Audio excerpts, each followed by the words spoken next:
It's time.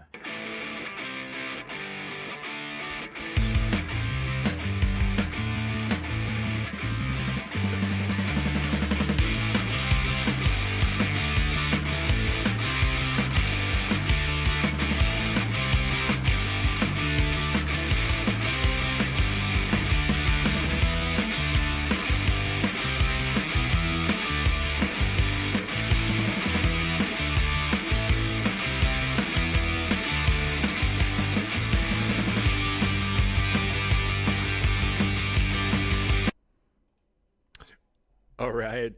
Good afternoon, everybody, and thanks to our good friend Grax, good friend of the channel.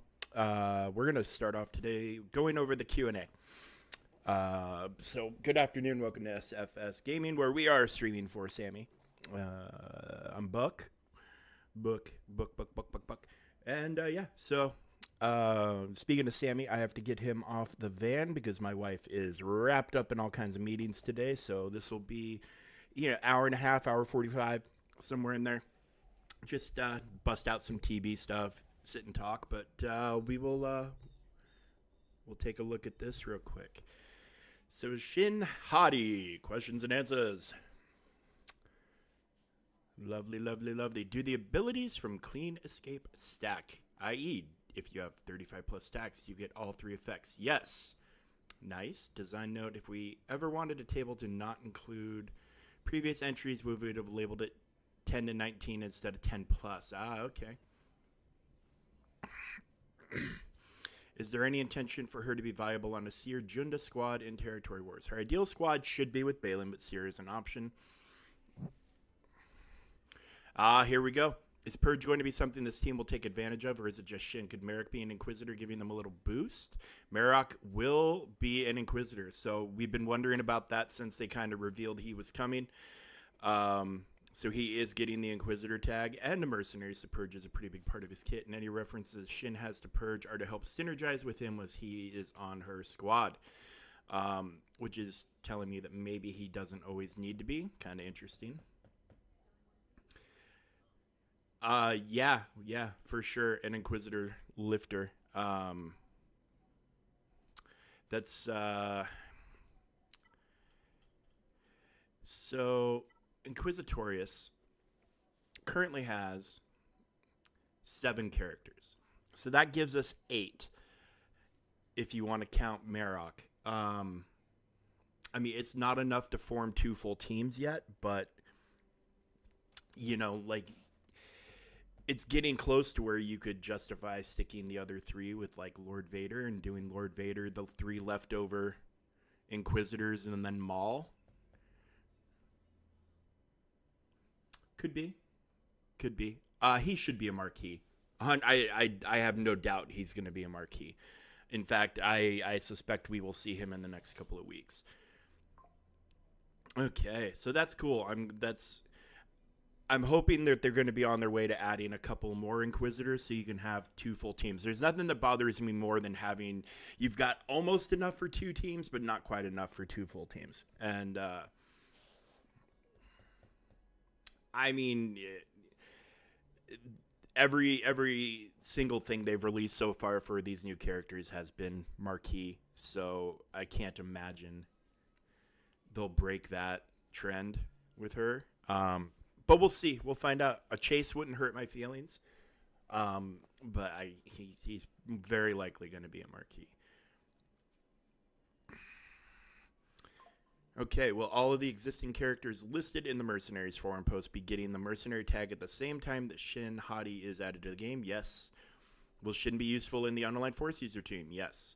With their special one, when it says Shin Hati gains 10% critical avoidance, stacking max 50% for the rest of the encounter, whenever each of these debuffs are resisted, is that saying the max stack she can get is 50% per ability use or 50% total across all uses? 50% total. I see. I didn't read it the way he read it, but I could see where he got that from. 50% total critical avoidance, and that's how I read it.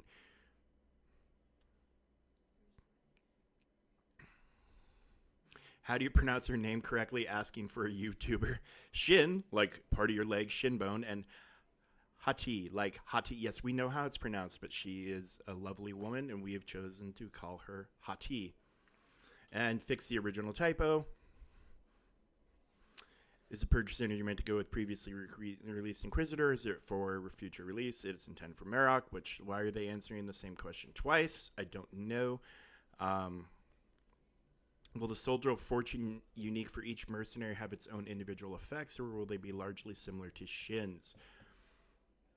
So each mercenary released with a Soldier of Fortune unique will have their own specific SOF stack counting buff for allied mercenaries, as well as their own ways of personally gaining and looting Soldiers of Fortune. Okay, so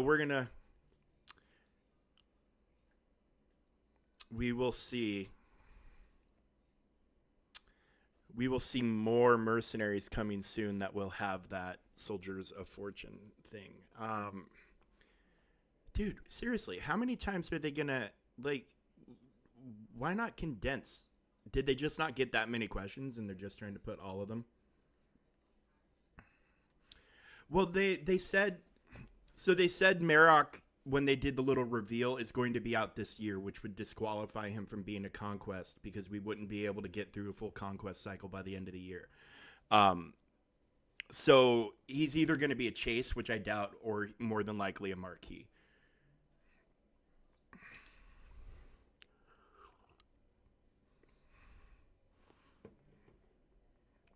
They didn't reveal her cooldowns, but they'll blah, blah, blah. Does she have a god tier Datacron like the Great Mothers? She does not. But Balin will. Balin will. Would the cooldown of Cat's Force Leap be set to 8 or 4? 8. That's the max. It starts at 8.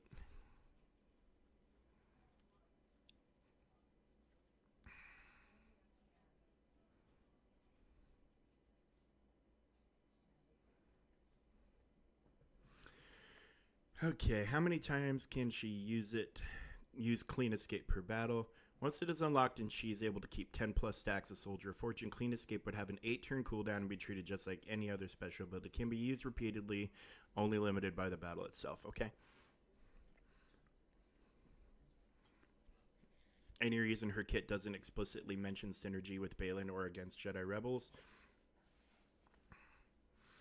Many times if we have synergies with unreleased units, we'll add in those synergies when the other unit is released, like Fennec getting assigned a Django callout when SOJ was released. Balin Skull's unique ability calls Shin and Marok out by name. Additionally, she didn't really have any conflict with Rebels, or even Jedi for that matter.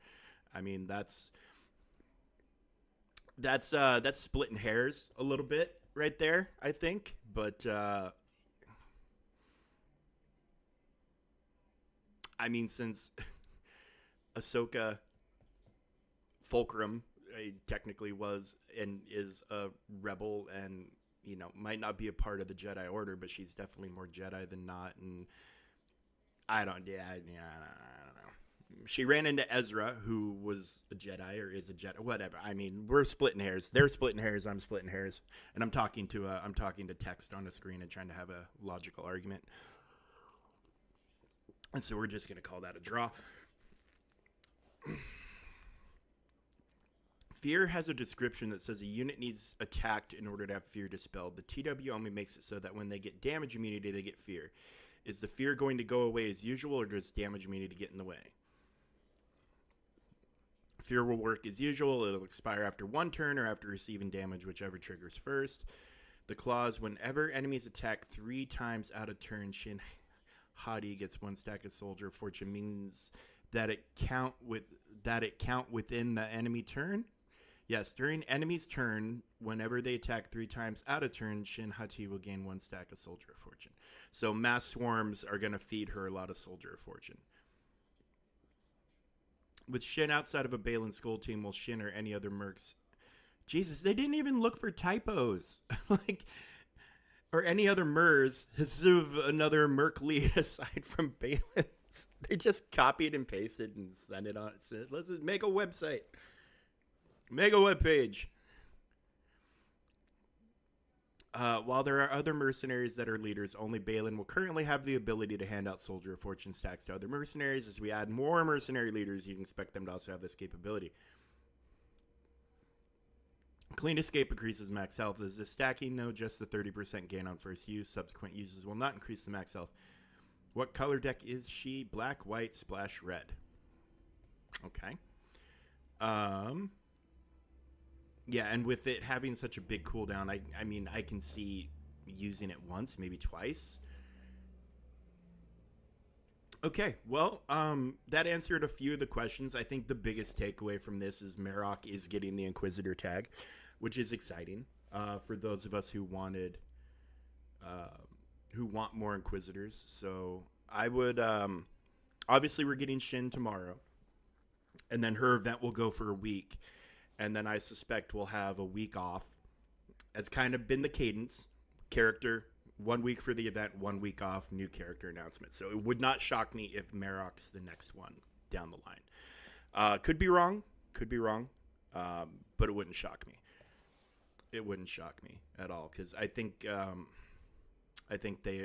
Balin is going to be in the game sooner rather than later. So yeah, so there we go. That's all good, exciting stuff. Let's go ahead and get to the game. Not that we don't have a whole lot to handle on the secondary account, other than I'm going to get absolutely spanked in Grand Arena. I'm going to try. I'm going to show up and I'm going to fight. I'm going to try. But yeah, this guy, brand new account. I think the only thing he's done is buy Lightspeed bundles. That's all he's done is buy Lightspeed bundles. And somehow Relic Clone Sergeant, was he in a bundle?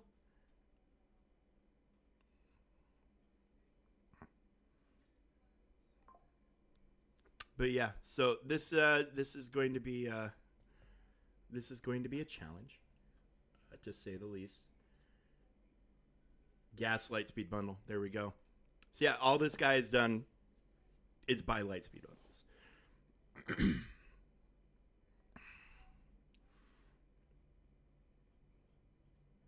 So yeah, something that's he's bought the Lightspeed bundle, and obviously he's bought the Hyperdrive bundle as well. So we're gonna try. We're gonna do our damnedest. We'll give it our best, and if we win, we win. If we lose, we lose. But I mean, I'm just, he can afford to put nothing but relics down in every place, and I've only got so many to try to counter with. So we'll see. We'll see. He's 2.4, but he's down here in Carbonite 4. He's also got Negotiator, which I assume he bought the Lightspeed bundle for that as well.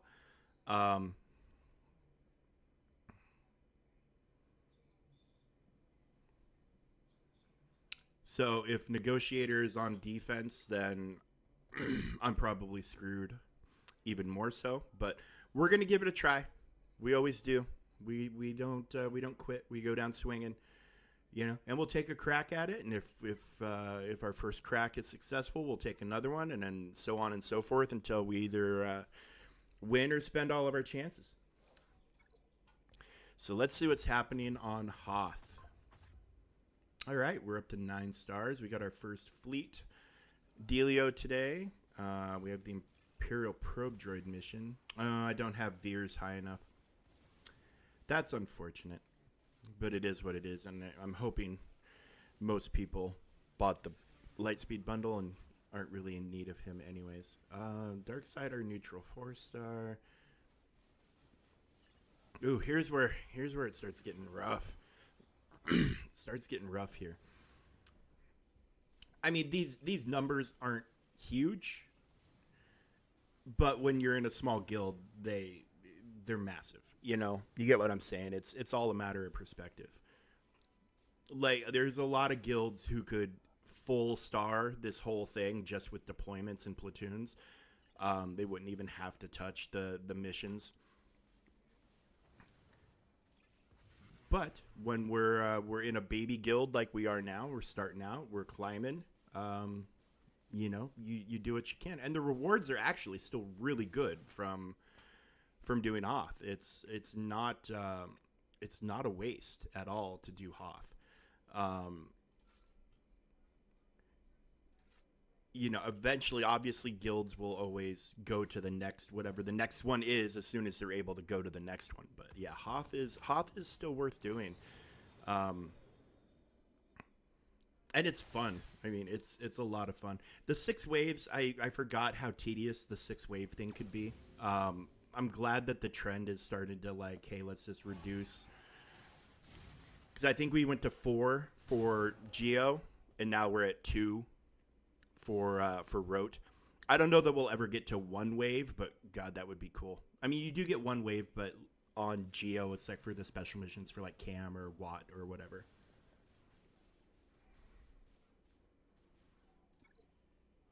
I'm also not accustomed to being able to deploy fleets independent. Like everything gets dumped in Rote. Like whatever you deploy to deploys to, and like. But I guess this is a different setup. You've got a fleet zone on a planet, and then yeah, it took a little getting used to. Like I like my first time back doing this, I just deployed to one of these, and then didn't even think about my fleet until it was too late.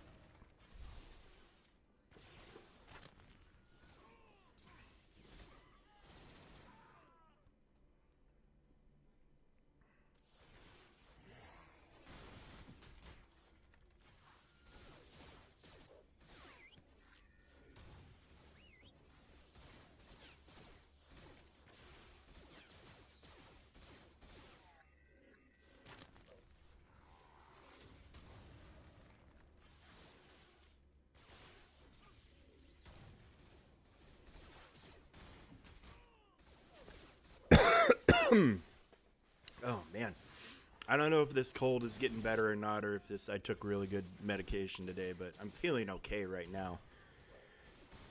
But it's starting to hit my wife pretty hard. Sam is still like, "You guys are sick." That's a cool story, guys. Like, he doesn't care.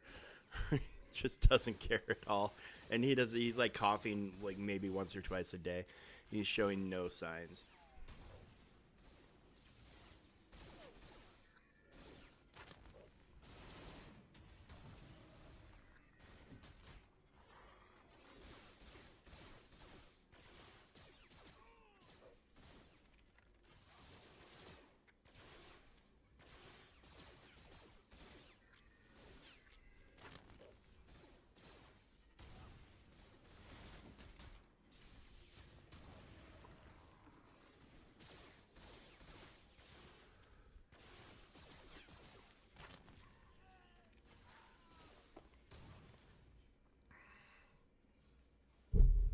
Here soon I'm gonna have to take these guys back in and try to get another tier of Chewbacca, because I'm getting a lot of guild currency from the raids and from doing all this other stuff.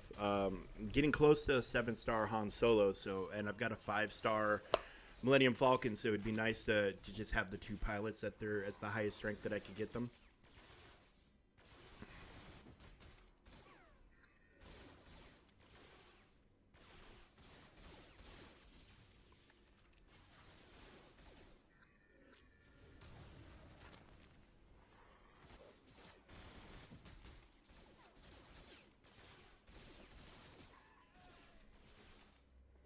Oh, I didn't even notice we lost IG.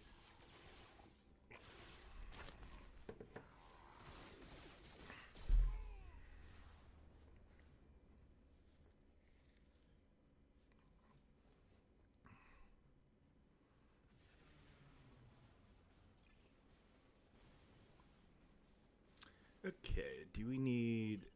Is it just Darksiders? Yeah, okay, so we don't need any special units for anything other than that. Other than that Imperial Probe Droid battle, which we're not going to do. So, we will do blah, blah, blah, blah. Giggity, giggity, giggity, sure. That looks good.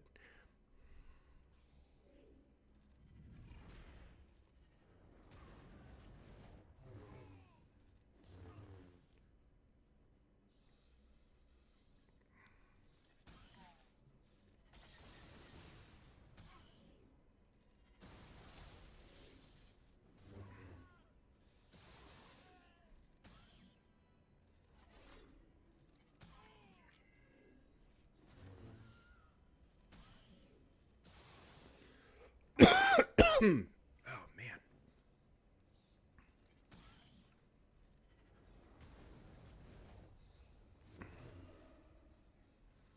I'm almost at the point where coughing is giving me a freaking headache. You know, like where you cough so much that your head hurts. I'm getting to that point. Ugh, I really, really want this to be over and done with.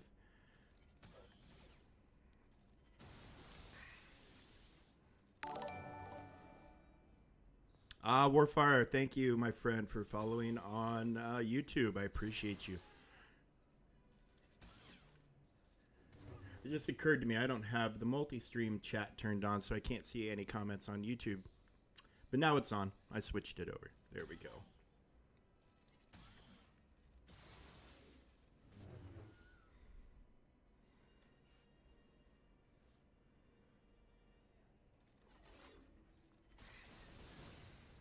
Yeah, I'm really glad that the Shin event was just a typo, that it was supposed to happen today, because yeah, I wouldn't have been able to do a whole lot with it because of the schedule with my wife being in meetings and Sammy getting home from school.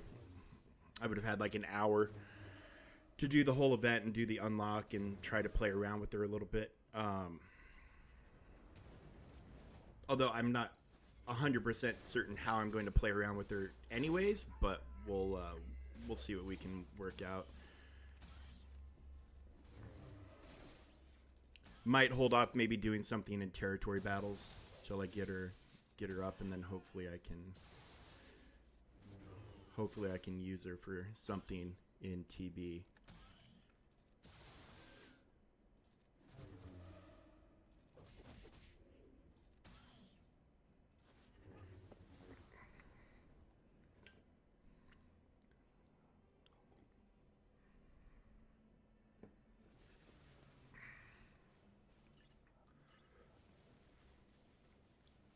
Try for 3 stars, 2 stars. Okay.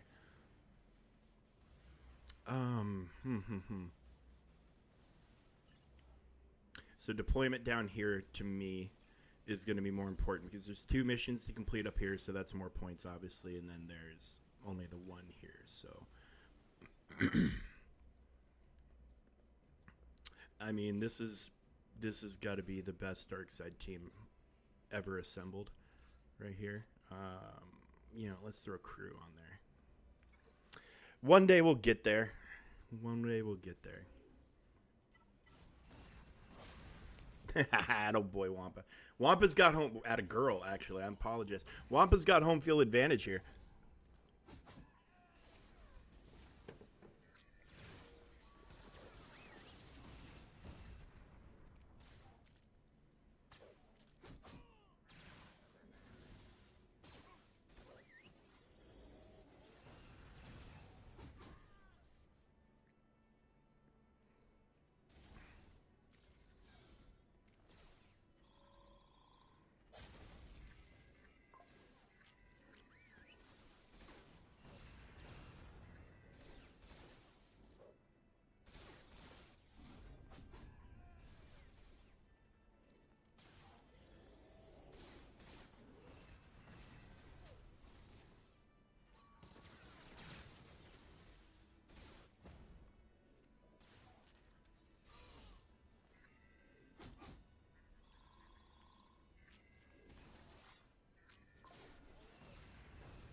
So I'm just watching the clock because I've got a fleet climb here.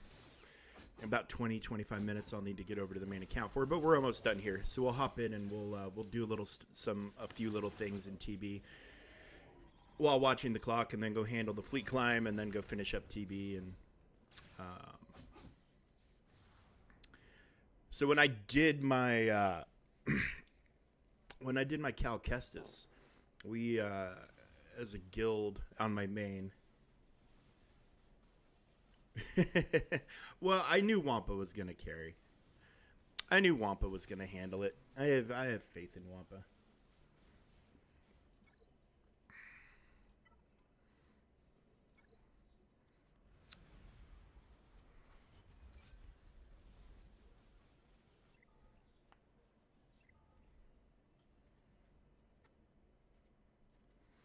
Yeah, I got faith in Wampa.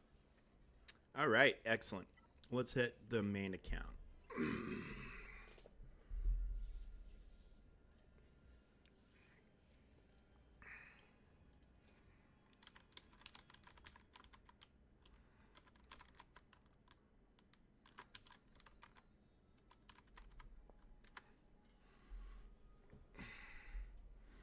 I mean, is you're playing Battlefront 2? The new version or the original? I'm assuming new because the original that they remastered and re-released is not good. And when you say brave, do you mean stupid? Like it's okay. Oh, yeah, the new one. Yeah. Yeah, this is a goddamn good game. It really was. Really good game. Still is. Still is. It needs more support. It needed more support back when it was new, and it continues to need the support. But yeah, EA has moved on, unfortunately. It's the way it goes. It's the way it is. So, got a very interesting Grand Arena for tomorrow morning. I think this guy has been overachieving and has found himself where I think he's about to hit his ceiling in Kyber. In Kyber 2. I'm not sure how he got this high to begin with, but we're looking at only 6 of the 8 GLs, no C, no Lord Vader. He's got most of the other stuff, but like he doesn't have Bo-Katan. Doesn't have Great Mothers. I mean, doesn't have anything like that, but somehow he found himself up here in the top of Kyber 2. So that's my opponent for tomorrow. So should be very interesting. All right, I gotta get some platoons done. So let us see what is needed. I need saying 7 characters only today. That's interesting. 7 characters. That seems light.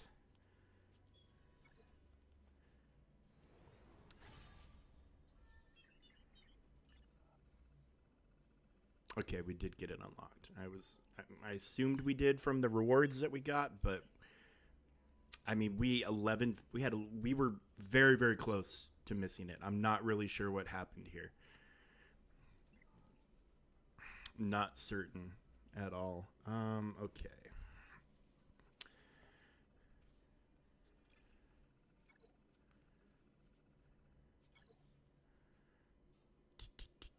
Oh, somebody covered my watt. Let me see if there's a watt somewhere that needs to get plugged in.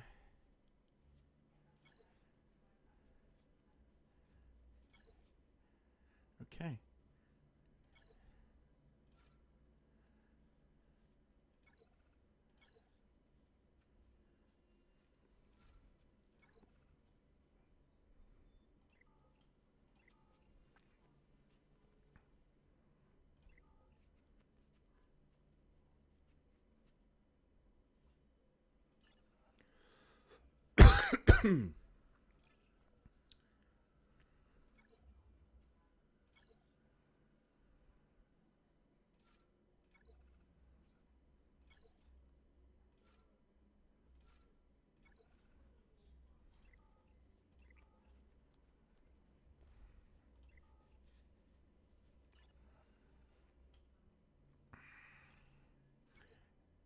And Apollo Creed. Apollo Creed has been platooned. There we go. Yeah, we do have a slightly different camera angle. Slightly different camera angle. I redid a bunch of the cables and moved my mic stand and everything like that, so I had to shift some stuff around. It's not I could probably get it back to closer to what it was, but oh, also, is it zoomed out a little bit? It might be zoomed out a little bit more than it used to be.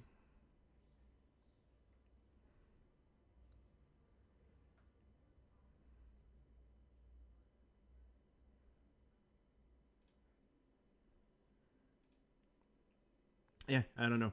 I'm not. I'm not an expert on them. Battle computer stash has been complete. Um. Yes, yes, the giant forehead. There it is. There it is. You see?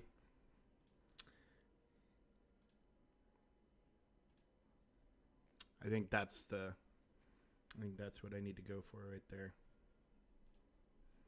And now it's tiny. I have three options. And there it is. That's the one.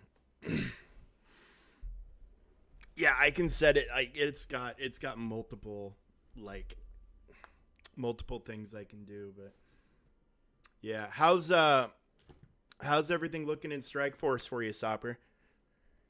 Cuz I was all excited on Monday. I was like, "Oh, I'm going to go get to work on Odin." And yeah, and like it takes the level 3s on the ISO, and this is like, "Yep, I got." Oh, sweet. Nice. I prefer her original skin, but it's awesome to have. It's awesome to have those skins. Hi, Teddy. Go lay down, would you please? You cannot come over here. You cannot. No, you cannot come. Do my. There's about to be a golden doodle, who weighs about 70 pounds, in my lap. Dude, you cannot come over here. He gets kicked out of his mom's office when she has meetings like she does today, and he's just, hey, sit. He's just in a way. Hey, stop it. He's just all kinds of upset.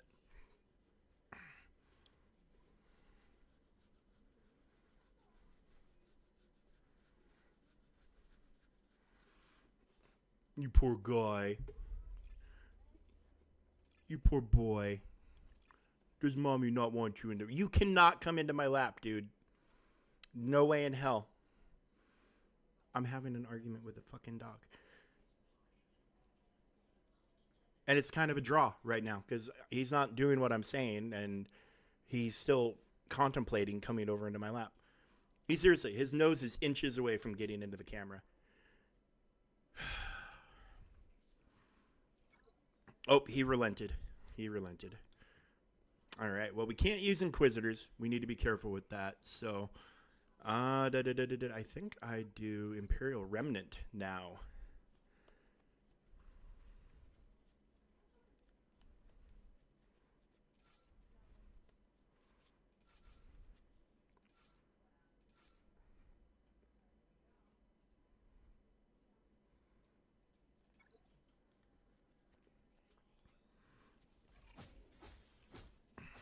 But yeah, I mean, I tried really hard for. Well, I didn't try really hard, but I was kind of upset. I couldn't even get started slightly on working towards Odin, but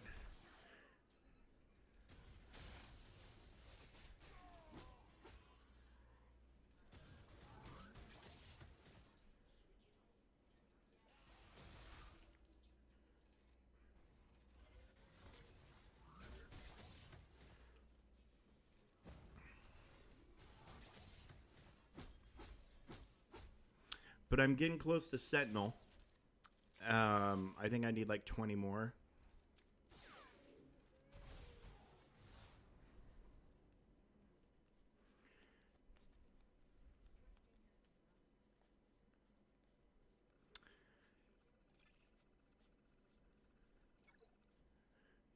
Sorry, still watching the clock. Always watching the clock.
Oh, sorry, I apologize for the coffee, and I'm hoping it's gonna be done with here in a day or two.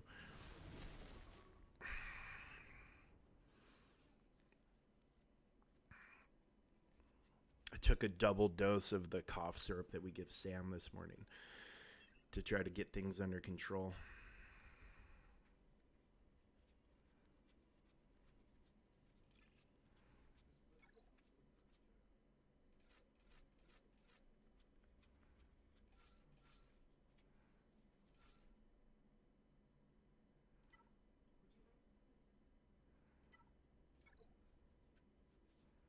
Oh, I should bring up.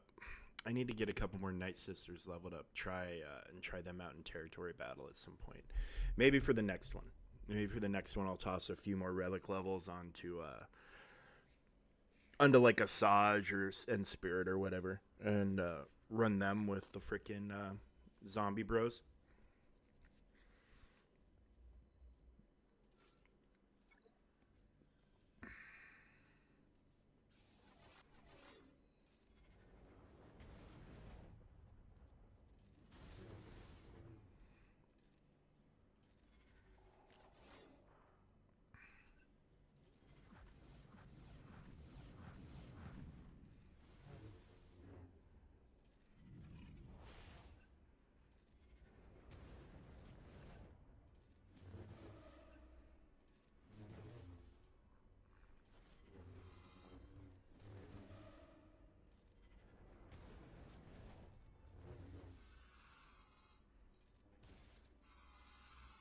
Yeah, it's the way it's supposed to go. Didn't work out that well yesterday. I mean, we won. Don't get me wrong, but we weren't getting the. We didn't clear out the geos quite that efficiently. They took out Crayon yesterday.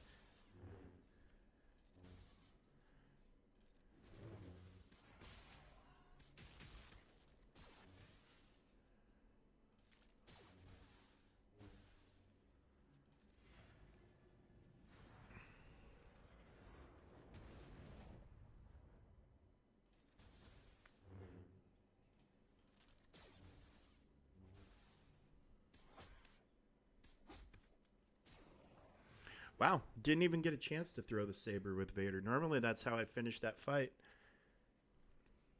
Everything's a little different today, just a little different. We don't bother with the fleet battle because it's pretty much impossible. I mean, it's not impossible. I do get it done. Um, okay, well, let's tear this band-aid off.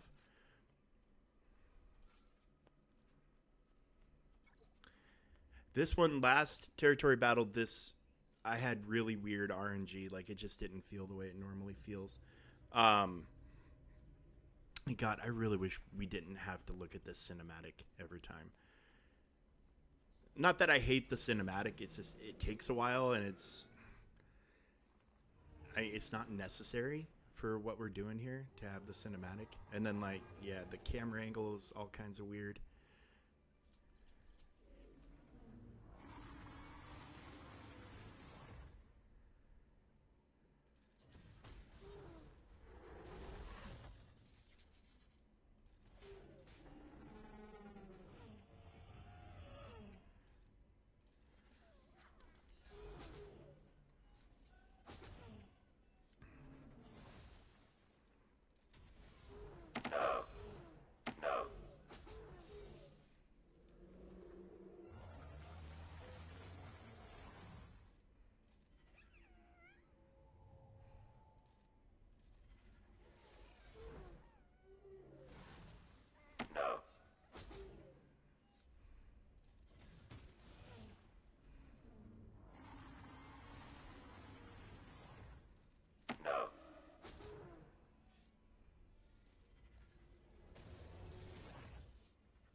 Wow. He ate her and vomited instantly, but oh, good job, Sopper. Congratulations, buddy. That's got to feel really good.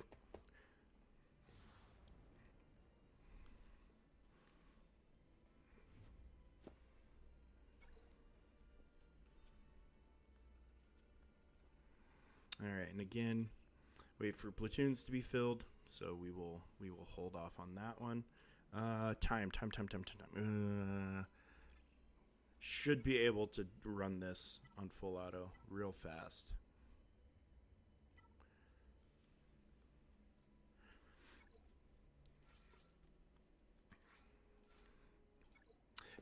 Yeah. Participation is somehow wildly occasionally up for debate and not looked on as important as it needs to be.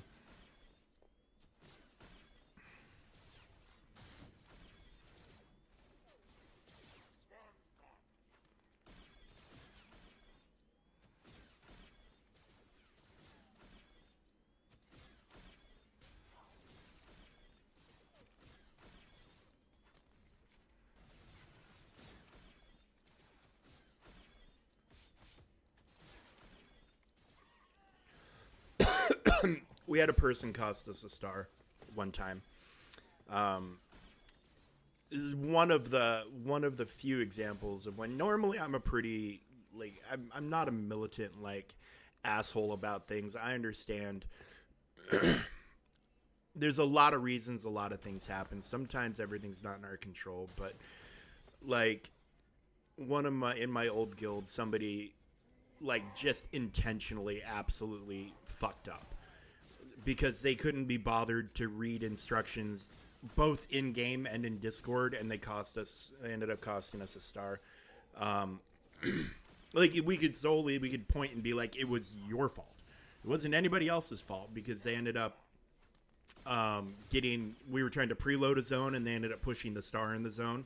So it actually ended up costing us 2 stars. Um,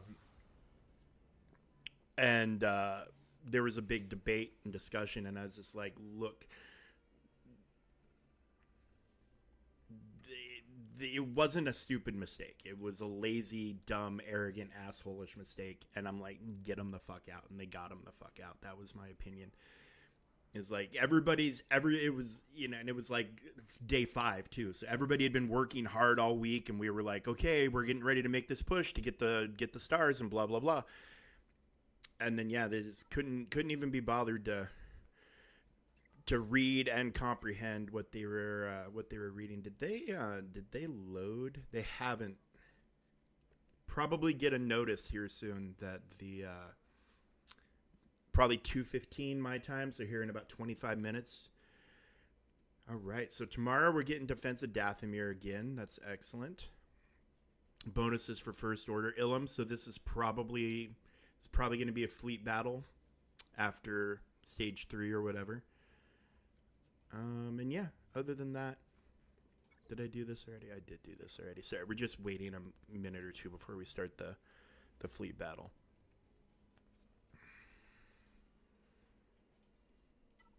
Speaking of fleet, why am I sitting on so much energy?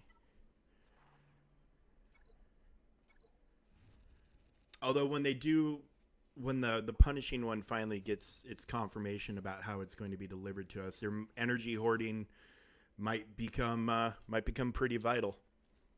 So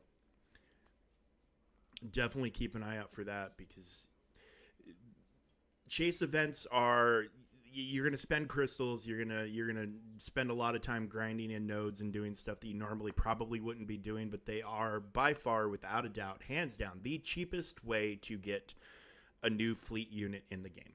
And it's not even up for debate. It's not even close. It is hands down the best and cheapest and fastest way, because otherwise you're farming whenever you have to wait a month or whatever for them to get to their farming node, and then you one shard at a time, depending on if you buy refreshes or not, whatever.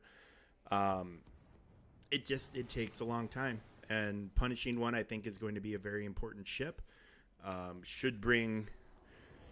Should make Executor a little more solid against off meta counters. Of course, we don't have a kit reveal. It could be a lifter that brings it up to like absolute complete relevance again, where you start seeing more Executors in your fleet arena as opposed to Leviathans. It's very possible. You never know how they're going to do it.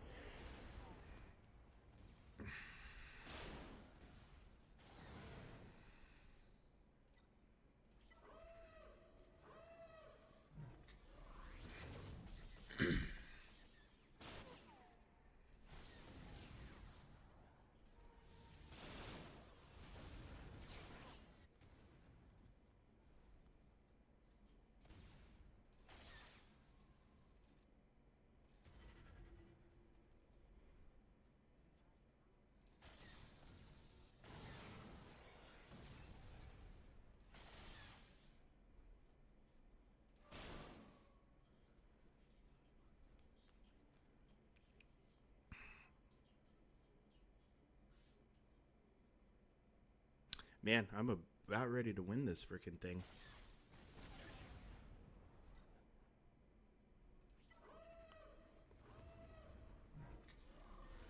All right, well, we're gonna wait for about 3 minutes and 27 seconds. While we're doing so, we will chat.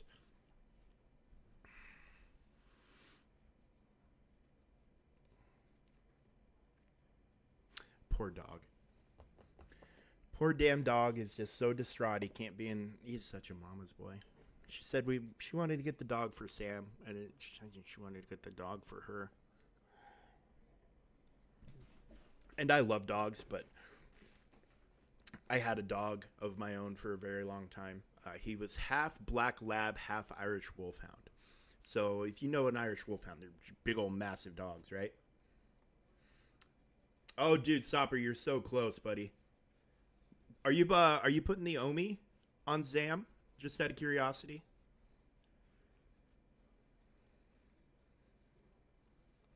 Because I did, and I mean, there are times when I pull her off the bench, but I hardly ever make use of her anymore. She used to be a staple on my bounty hunter team, but now it's just like if I'm using it for like an off meta thing, the bounty hunters, and not even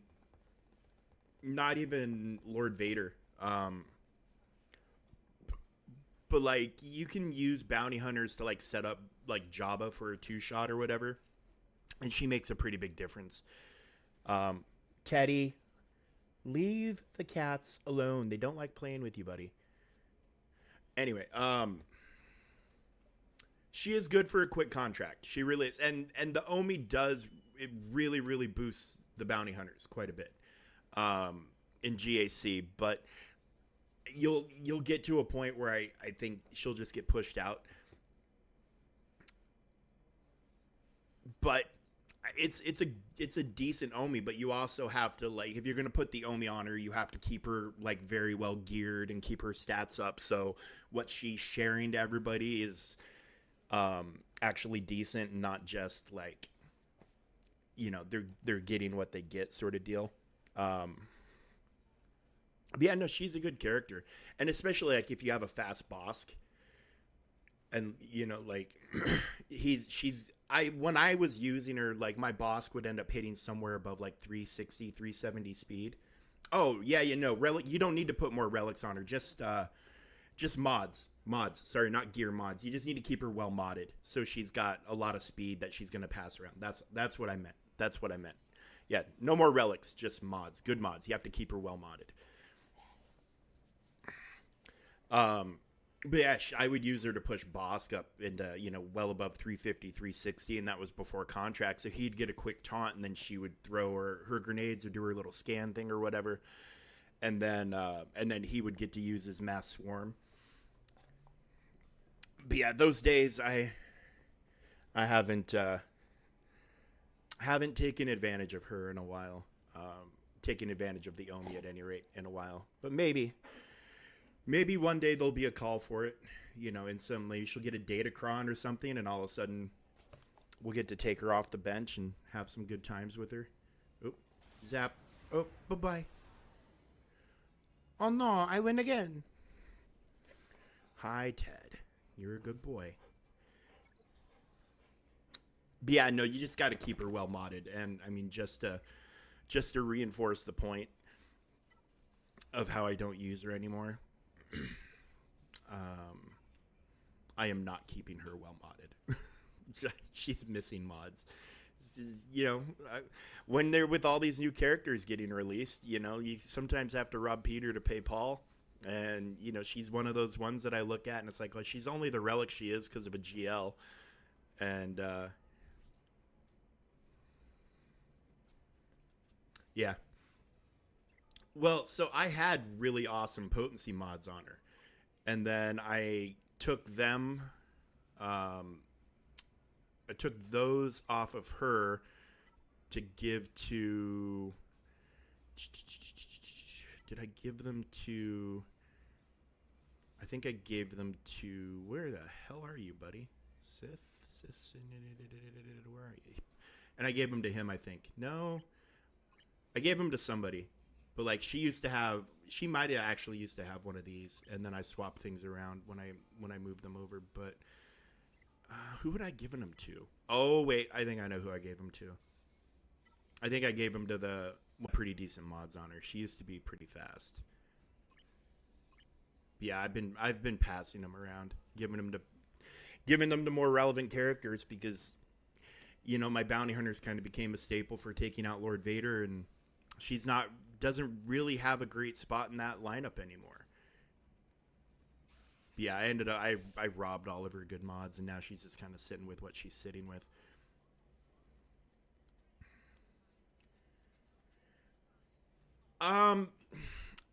Jar Jar Omis are um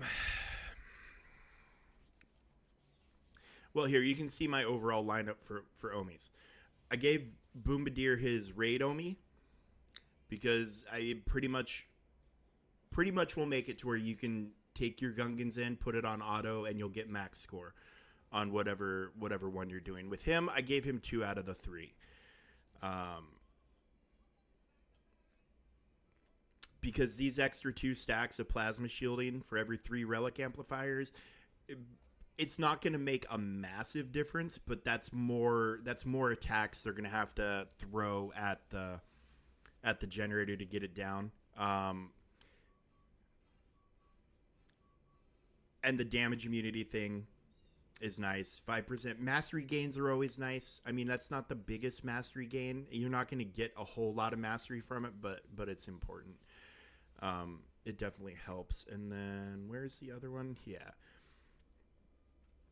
This taking down an opponent's max health and max protection, reducing that is pretty cool. So this one I kind of viewed as a luxury. Jar Jar's pretty fast, and this would definitely help. The fact of the matter is, though, and you're not wrong, Hero, is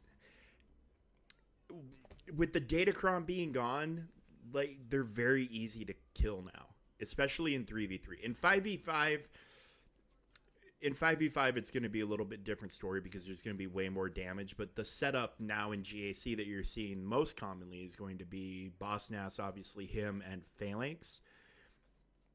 And it's just very easy for like the trio to come in and isolate Phalanx, and then just, and by trio I mean the new trio of Treya, Savage, and Nihilus. You just isolate Phoenix or Phalanx and then just gun down the generator, and they just don't have the damage to take you out before the generator's gone. And then generator's gone, Nihilus will have his insta kill, and then you either take out Nass or Jar Jar, and then actually you take out Jar Jar because Jar Jar is more or less the damage on that team, so you take him out and it's done. So I don't know. I haven't talked to anybody that feels like this is a buyer's remorse sort of thing now that the Datacron's gone, and I fully expect them to have a Datacron again at some point, or at least they'll have Datacrons that'll benefit them. Like, you know, Jar Jar might get. I don't know. I don't think they're wasted. But with as easy as it seems like they're going to be to counter for the time being, you could probably justify prioritizing others. But yeah, you're 100% right. Yeah, and well, and you should be picky with your Omis. I mean, let's face it. Omis are they're probably the most rare resource in the game. Yeah, you can farm them off of Cantina nodes, but you'll get, if you farm Cantina heavy, you might, if you're lucky, get 1 or 2 a week, and that's perfect. Those two are great Omicrons. If you haven't put Bombardiers on for the raid, that one I wholeheartedly recommend, and Boss Nass, I would say to do his for TW. It does make a huge difference. Like this, if Jar Jar is read more like this, I would be shouting from the rooftops to put Jar Jars on, but they don't. But yeah, I need to put this one on, but I'm a little, Omicrons are rare, and so it's like I need to start saving them up for characters like Balin and Ezra and Luthen. I didn't do anything with Luthen. It's just that for me, there's not enough Omicrons to go around. They're not giving me enough to give everybody what they need, so I feel like I'm constantly needing to play catch up.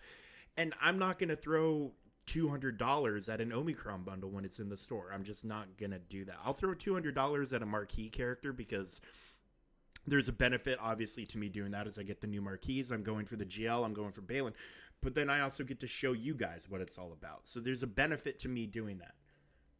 Hey there, Hap. How you doing, brother?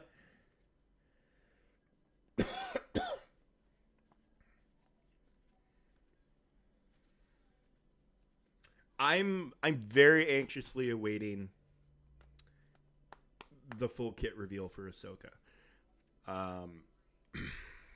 We're getting yet another light side tank GL, which if you look at oh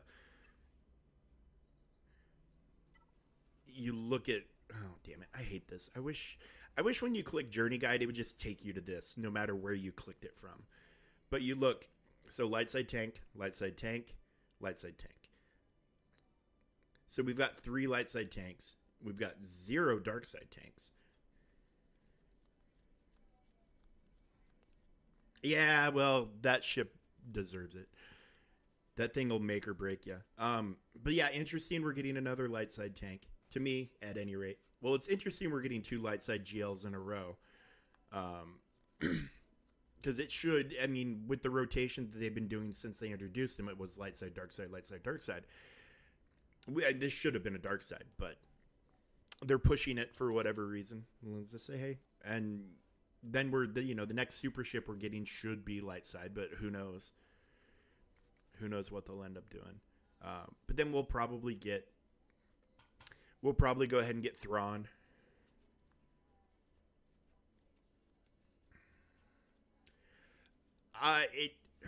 It would depend on.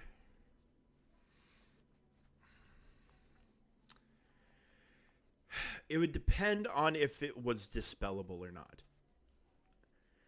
If it was undispellable and lasted for more than a turn,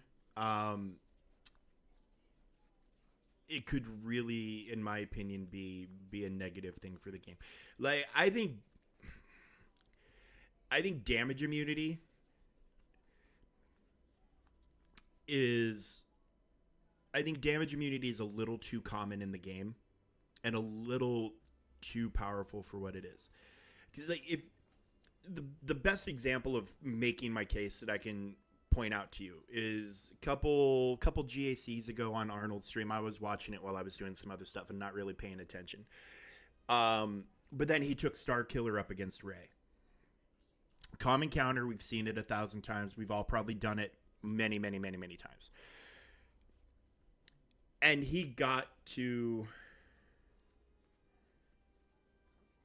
a point where he was just running the train. You know, the turn meter train with shocks and everything, and Mara Jade doing her thing and Star Killer doing her thing. But then he got stuck in a loop where they had an enemy in damage immunity who kept constantly losing turn meter and wouldn't come out of damage immunity for him to win the fight. So the way damage immunity works, I'm fine with it as a concept, but they need to tweak. Like, you shouldn't be punished for success. Damage immunity shouldn't be a cheese that prevents you from winning a fight that you are hands down winning.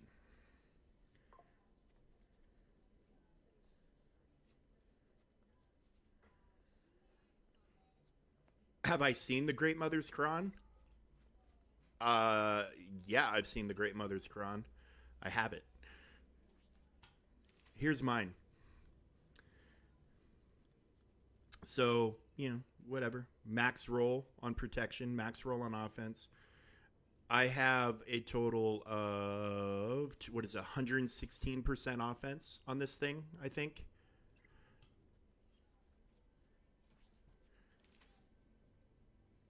Here, we'll,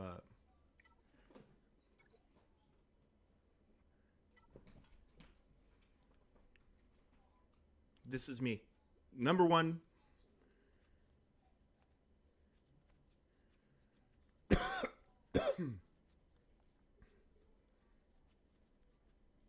Nice, Hap. Good job.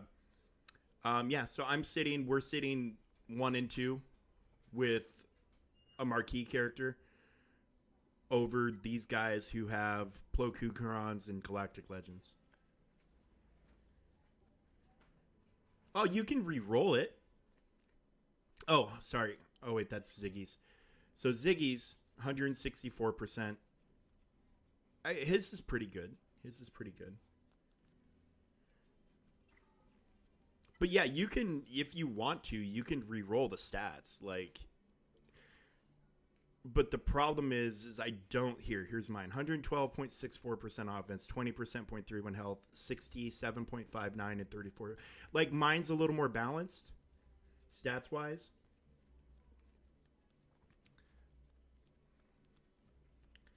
But you can re-roll all the stuff if you want to. Like, I could go in and I'm not going to touch the fucking thing, but you can re-roll the stats as much as you want. The problem, I think, with re-rolling this is I don't think you see how it's got that gold triangle showing you the maximum, like, hey, it got you a pretty awesome roll. I don't think that carries over. I think you run the risk of losing this if you hit re-roll. Of course, you can reject it. But like here, like this is a 26% roll. It wasn't great. But I've got enough of this laying around here. I'll hit reroll. But yeah, you can reroll this stuff, but then okay, so what do I end up doing? I'm going to keep the defense, because because of what the Kron is already giving me 200% defense. Great, but that's another 70% defense total that I have. So I have 270% defense from the get go. I'll keep it. I mean, it's definitely a ridiculous datacron. I'm not going to disagree at all. As it's a pretty, the conversation has been happening for a while. So this is what now, the third or fourth? Because we got no, Night Trooper. This one. Here's another one that is curated or bespoke or whatever they want to call it. The stats aren't as great. I mean, decent amount of defense. Camera froze, of course, because I had a cat come through. Hang on, we'll get it fixed. If the wire, for whatever reason on this camera, if the wire gets jiggled at all, it disconnects it. I don't know why. But anyway, so here's the Night Trooper bespoke Kron. You know, like still some decent stats, but nothing crazy. My Padawan Obi-Wan Kron was nuts. It was insane. So this isn't the first time that we've seen it. And we've all seen Krons with crazy stats before. I ran into a 300% defense Kron on Array months and months and months and months and months ago in GAC, and it was the dumbest thing I've ever seen in my life. The problem, I think this maybe highlights the problem, but the problem isn't with this Kron. The problem is with the stats on the Krons in general. You should not be able, the caps for the stats need to be lower across the board. That's just my opinion. So, like, the critical avoidance is 5 to 10%. I think that's a good range for every stat. No, I know what you're talking about. I'm not disagreeing with you. But what I'm speaking to is, I'm speaking to the problem in general. Is that, yes, if you wailed, you got a Kron with awesome stats. That's great. It'll go away in a few months. But that just to me speaks to the larger I have a problem with stats on Datacrons. I think even on it, this is a normal Datacron that I rolled. This isn't one that was bespoke or given to me or anything like that. This is a Kron I just rolled. I don't think I should be able to roll this much defense on a Kron. I think it should be 5 to 10% at most, capped for every stat across the board. A Datacron's stats shouldn't be the difference maker. That's my opinion. Like, that's just where I'm at. Because I don't disagree with you that the Kron is nuts. There's Arnold, Scribe, a bunch of people have made videos about it. Like, I don't disagree with that, but I don't think blaming this Kron is the solution. I think the overall issue is with how Datacrons are handled in the first place. There shouldn't be stats like this on any Kron, much less this Kron. And I think Scribe did a search on swgoh.gg, and something like 1,600 people at the time that he did his video have this Kron. I just think stats need to be reduced on Krons across the board. And if this is the Datacron that's starting that actual discussion, then fantastic. That's great. But you know, people are gonna Ankthar, thank you for the follow, my friend. Welcome to the stream. Welcome to the channel.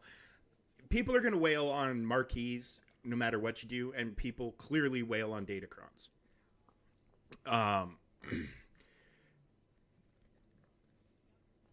And CG isn't gonna, they're not gonna stop that pipeline of cash. So I wish Datacrons were balanced. Like, a 75% on your level 4 is nuts. It's nuts. Look, if you were to roll max defense on everything, we'll just use defense as an example, on everything in this entire Datacron, you roll max defense. So even your first two rolls, if you got 50% on both, that's 100%. You hop down here, you could add another 150%. So that's 250% for 4 rolls. Hop down here. What does that get you to? You could potentially roll 450%.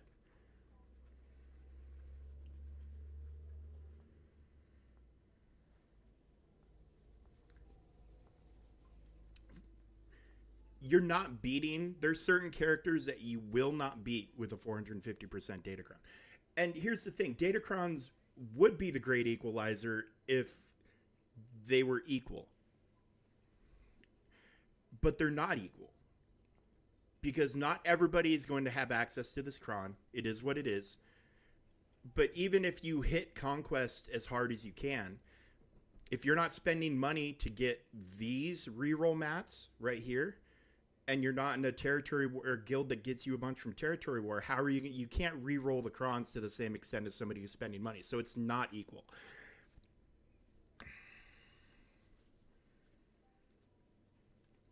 So,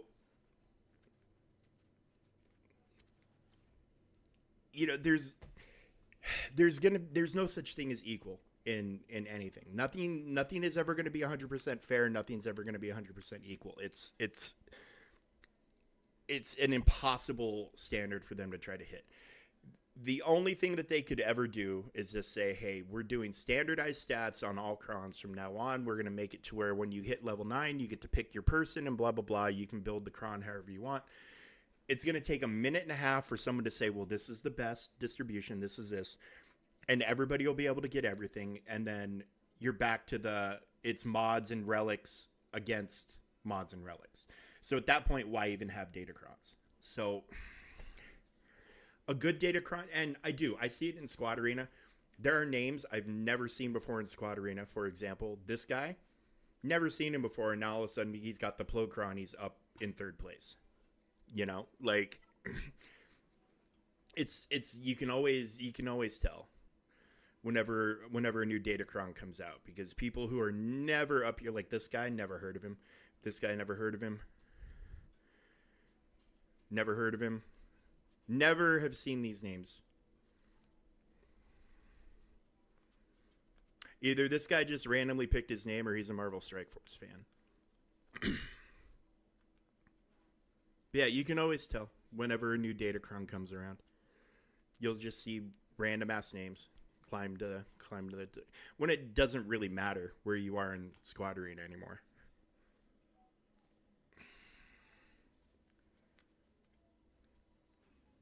Yeah, my Palcron had 230 something percent armor pen, I think. I should have screenshot it. I should have kept a record to reflect on what it was. But yeah, it was insane. It was nuts. It was dumb. The damage was crazy, and then the true damage effect that they threw on top of it all for his bespoke thing was just nuts. It was just insane. Yeah, I have zero problems with Datacrons at all. No problem with them. I think they're fine, and I think they're great. But if you're going to include stats, I think the stats need to be toned down, or you just make it level 1, 2, 3 gives you these, and that's it. You make it a 3-level Datacron where you're getting your bonus mechanics, and that's it. I don't know the right answer. But I totally 100% get where people are coming from. I have lost GACs simply because of Datacron. Simply because of Datacrons, as I'm sure we all have. I don't know that I've ever won a GAC because of a Datacron, but I know for sure that I've lost. Well, okay. My Great Mother Cron is probably winning me a couple of GACs now and in the future.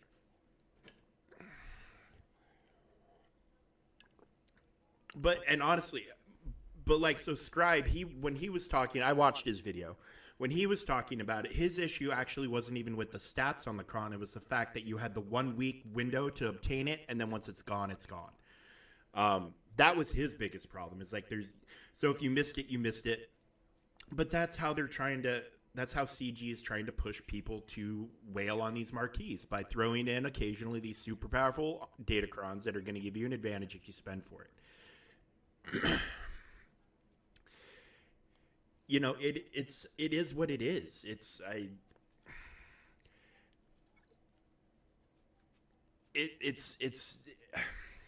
I don't know. I don't know. I don't know that there's a right or a wrong answer in any of it. I know Datacrons were controversial when they came out. I know I've had fun with a lot of, I really missed the Sidious Cron. I thought that was a blast because it's the only time in the game where you've had a character that felt like a super annoying character that you had to go up against in an event, you know? Like, you don't get to feel that way in this game all the time. And that Sidious Kron gave us that feeling. The Bane Kron, same thing, you know, kind of gave us that feeling of like, ooh, this is what it feels like to be kind of godlike.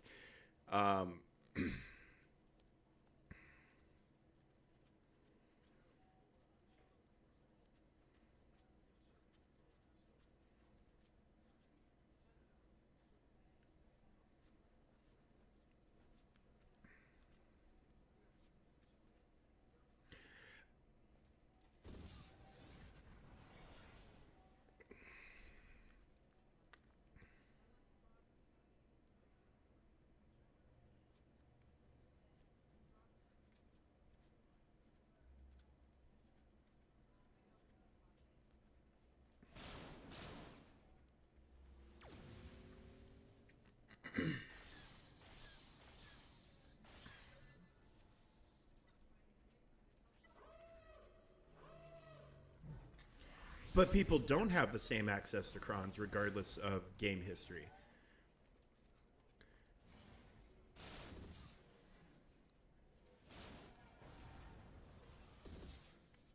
Free access to datacrons comes from one source, and that's Conquest. And if you're a low-level account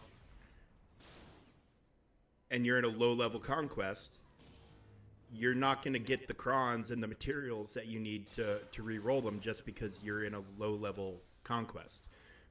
So that leaves you the other option, spending real money to whale on crons. So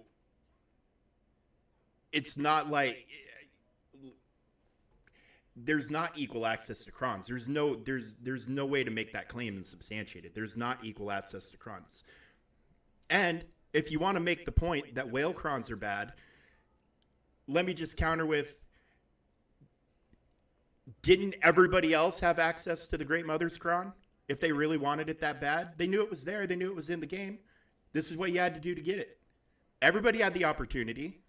You can't be mad because you didn't take the opportunity.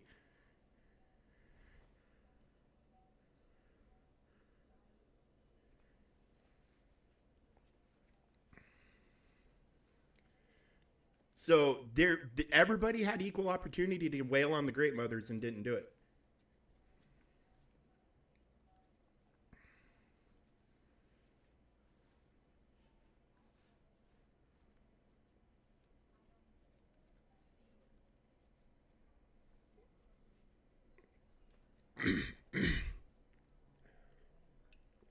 I mean, I don't have access to an account or an area where I can look at what.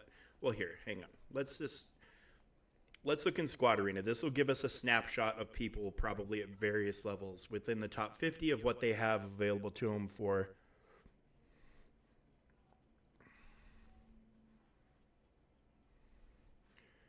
So here's the number 50 guy.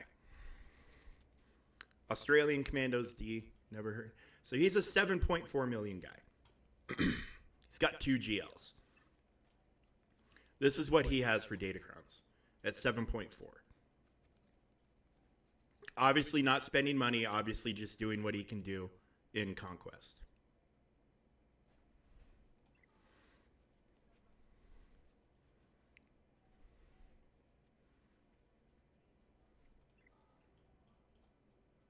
Well, okay, so hang on. We have data now.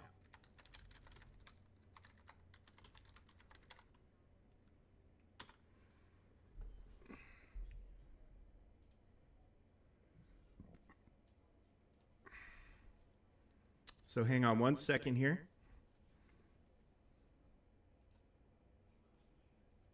There we go. Here is the data.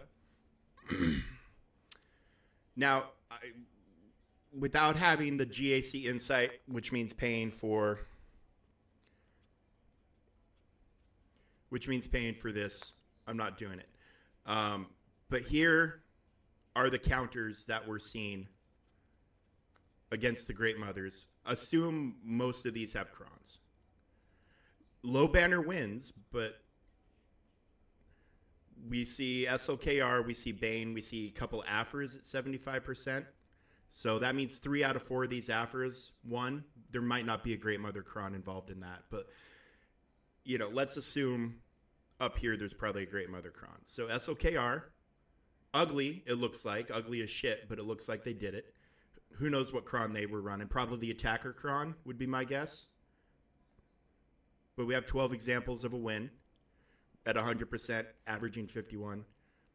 JMK with the Plokron, which again you have to either spend on or gotten lucky or whatever and grind out in Conquest. Same here. Just with different setups. Now this running Marin, they probably had the Kron, Bane and C. I'm not saying these aren't expensive counters. Don't get me wrong. Lord Vader, SLKR. So we're actually seeing as many examples, if not more, of SLKR than we are JMK. And then you get down here where, standard JMK, no Plokron, more JMK with just different setups of characters. But we're seeing a lot of SLKR.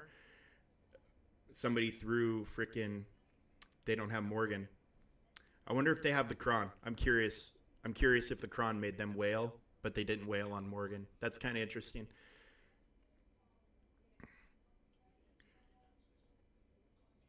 So, pretty much everybody has access to that, And this is Kyber 1, of course. This isn't the whole whatever, but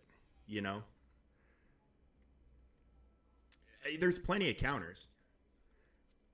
And Arnold was showing his testing, which I think was in Squad Arena, or he got video from other people with like the Triumvirate taking wins and stuff like that.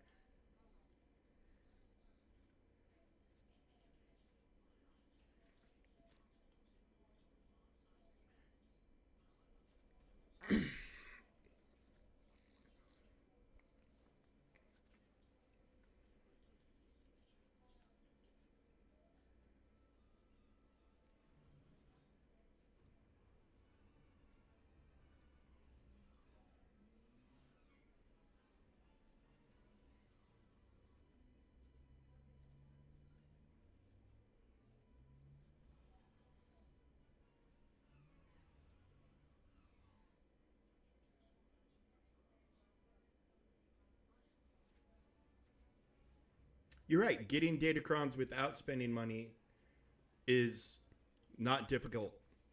It's not. The only crons that I have that I spent money on is because I'm getting the marquees. Everything else I've gotten through grinding.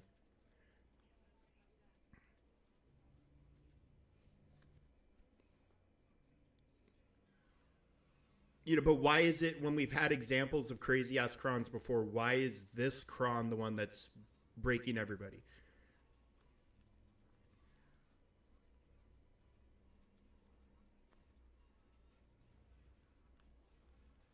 Why is this cron the one that everybody's starting to draw a line about? What is it about this cron in particular?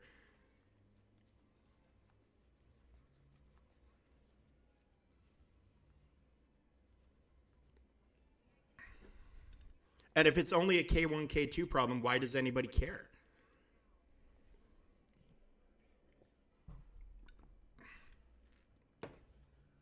Bane eats GLs like they're candy. Nobody gives a shit. And he does it without a Datacron. And he's only a Conquest character. Conquest characters aren't that hard to obtain.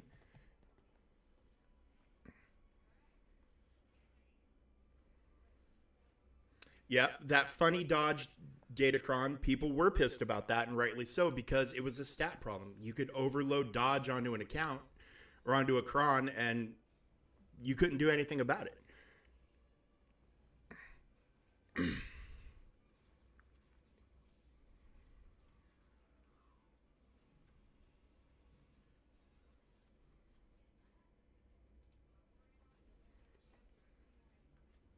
Well, and originally when they released the crons that had the when they released the crons that originally had the frickin' hang on, the dots give you protection up on level 3. When those crons originally came out, it was a year and a half ago or whatever.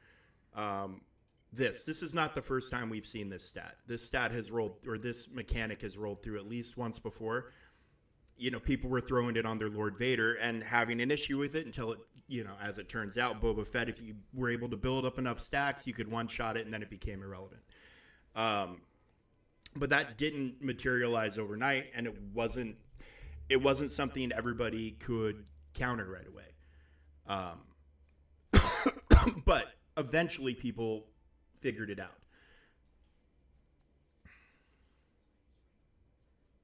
I know what K1 and K2 are. I'm in K2. But it still is not answering my question. Why we've seen datacrons with crazy ass stats before. If people got lucky, put in enough work or whatever, why is the Great Mother's cron? Is it the level 9? Because you can get all this other stuff on any other cron. It's the level 9 that's the issue. It's not these. You could roll these stats if you took enough time. You could roll these stats and you can roll these level 3 and level 6. Not incorrect about that. It's the level 9.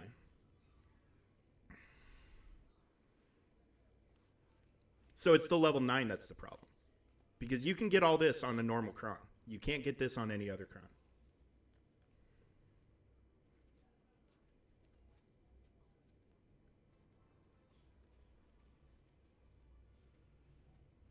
You can't reroll that much offense.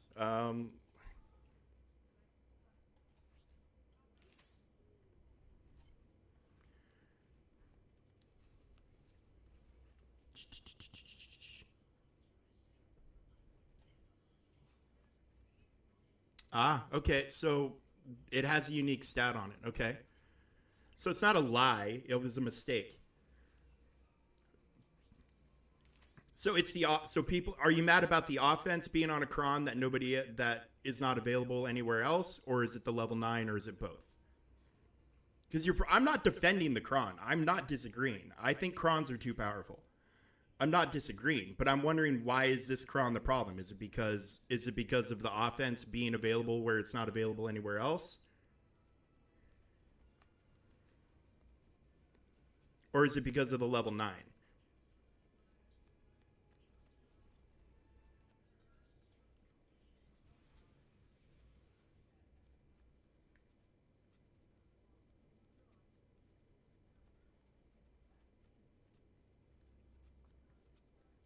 This Datacron has been, Arnold and Scribe have both done 20, 25-minute videos talking about this cron and talking about the problems, which, just like me, they also have the cron.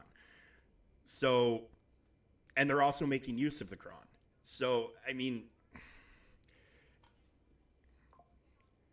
Scribe's only problem with the cron is that it was only available for a week. He had no other issues with the cron.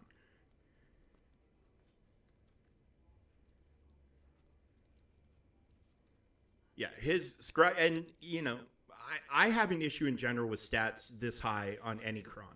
I do. I don't think it should be. This should be a bonus. This shouldn't be. This shouldn't be what makes or breaks your team. This should be a bonus that enhances your team. It shouldn't be what makes or breaks your team. I'm not arguing in favor of crons like this. I never will. For Scribe, his problem was the fact that if you didn't get it during the marquee, you can't get it at all. And I don't disagree.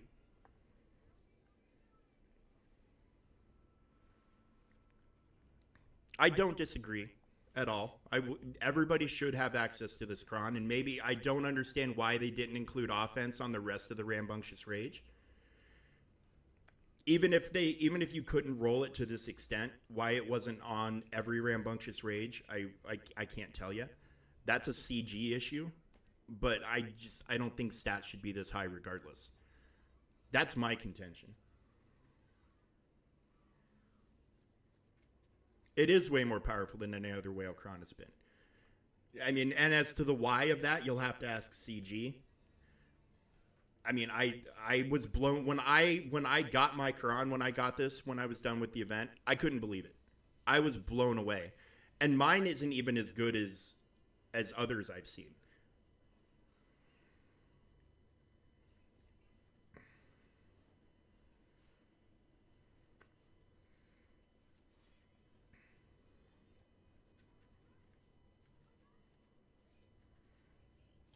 I mean, you're not wrong. Is there a way to? I mean, do they track that? If you have GAC insight on us, can you see how many crons there are with what ranges of stats? Is there any way to see that? Because I'd be curious to see how many crons are sitting in that kind of territory.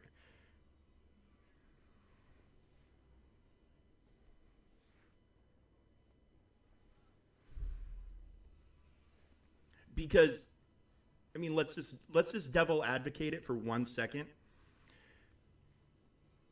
Is the total offense on this cron more or less than was what was available to SLKR on his cron? And I'm not talking. I don't want to take out the availability of the SLKR cron compared to this one. Is the offense more, less, or equal to what was available to SLKR?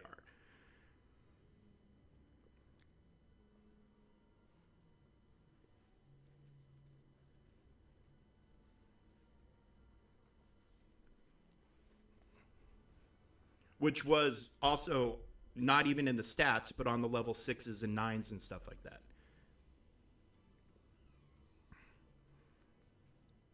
Was it more, less, or equal? I'm gonna say it's more. If okay, exact. This is more than what was on the SLKR cron. The SLKR cron gave you a ramping offense, but took away based off of your defense.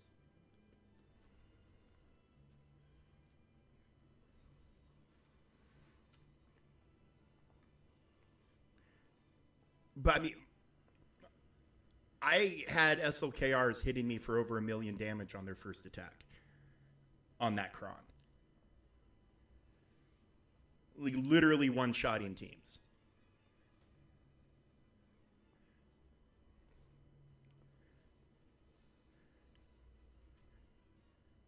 So, I mean, obviously a lot of factors went into the SLKR cron with a ton of math.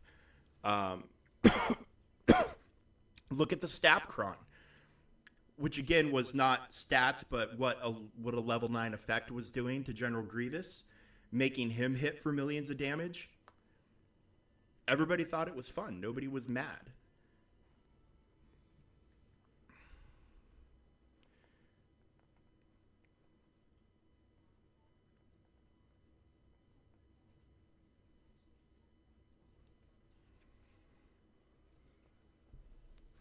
So it's the gold arrows.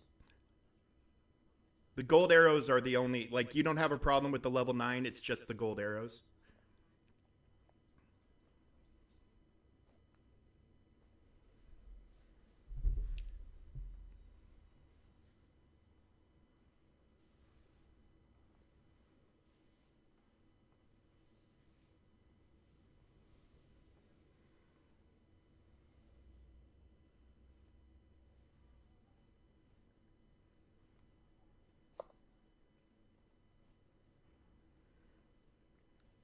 Well, that's Anthar. That's kind of where I'm at.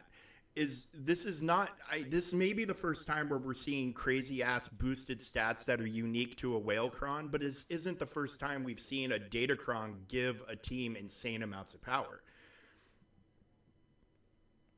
Now, whether or not those datacrons were more or less available is a totally different subject for debate. The fact of the matter is everybody could have gotten this cron if they. I mean, I understand financials and all that other stuff. Trust me, I'm insanely sympathetic to it. Everybody had a week to try to get this cron if they had spent a little money or whatever. That's right, wrong, or indifferent. That's how CG set it up. I'm not defending it.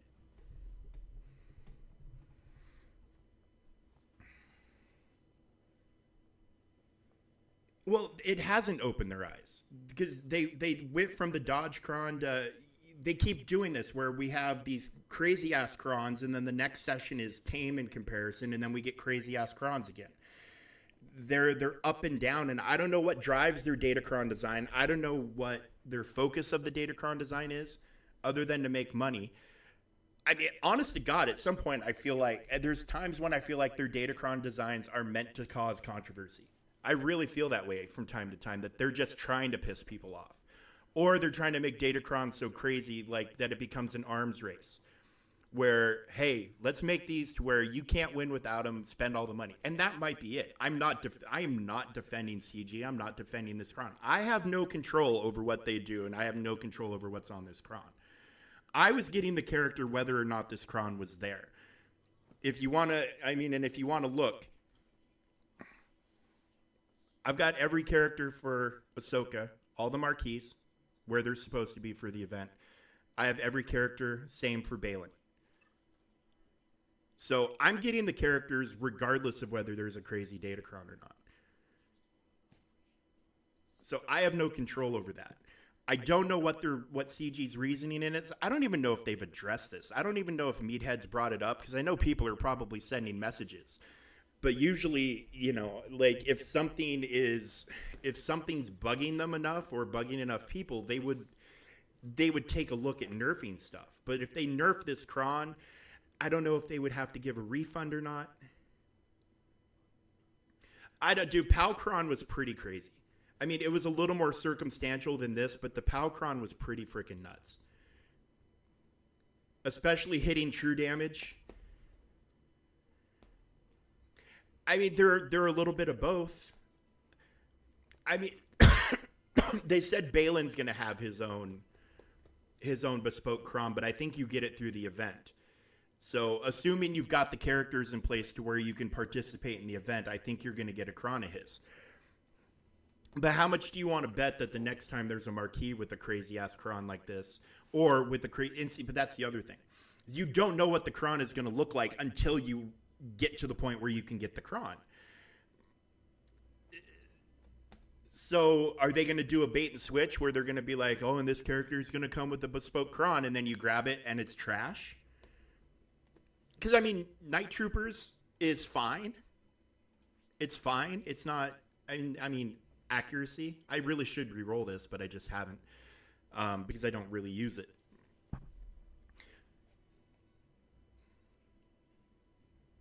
But, I mean, this is the worst one by far.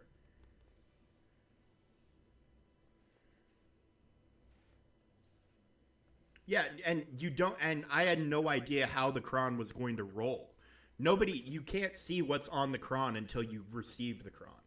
So everybody was taken by surprise at what these were. This Kron is not the motivating factor for me getting the character. I was getting the character regardless. And I think if you go back to when we unlocked Great Mothers and watch my stream, I think I literally said, holy shit, when I saw these stats, because I couldn't believe there was a Datacron with these kind of fucking stats on it.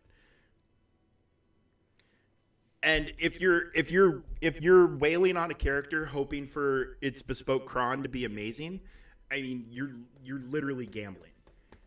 Because again, compare this. I wish they would let you look at the Pal Kron still, or I wish I could look at my Pal Kron. But you look at this compared to Night Trooper, and this is by far the worst of the ones that I had. Like my Pal Kron had like 219% armor pen. It was ridiculous. And then with the true damage and hitting underneath the protection, I mean, it was nuts. I was just doing hundreds of thousands of damage with his AoE.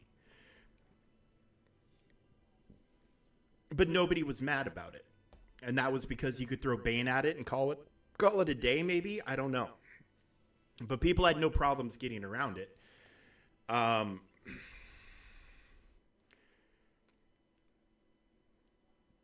I mean, and if JMK is the solution, the only solution, it's not like we haven't been in a scenario where we've seen that there's only one or two solid counters before, and as we saw looking at the GAC Insight, there's more. And here's the thing. It's only going to be a problem for a couple of months.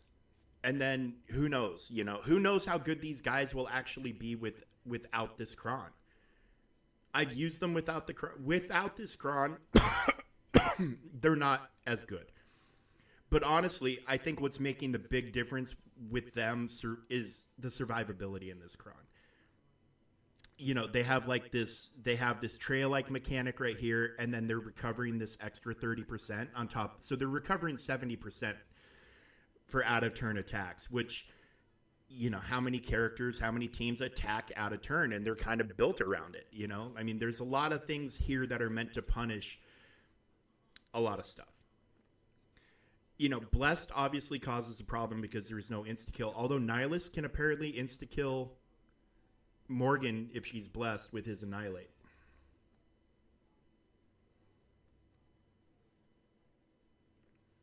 Yeah, and he should be.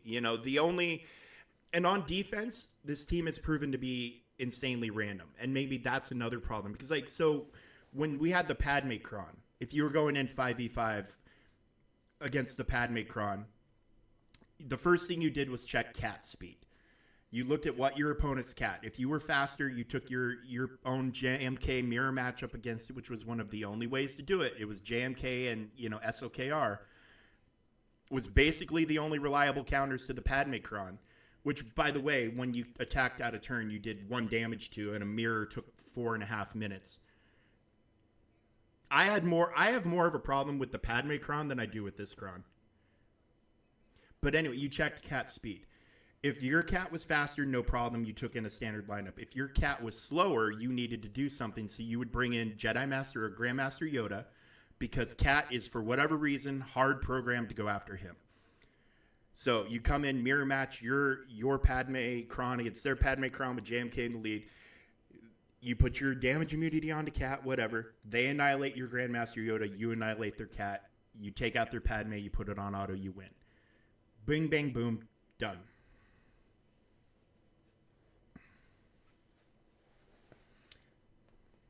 Yeah. The Annihilate gets through Blessing. I'm not sure. I don't know if anybody's tried Mando's Annihilate, but it probably will work. It's just like Cat's insta kill isn't doing the job, and Rancor can't get past Blessing. So there's a lot of it works against a couple of things, but there's ways around it, and they also showed the way around it is you build up Cat's insta kill, you pop your level 1 ultimate with JMK, you take out Great Mothers, the fight's done.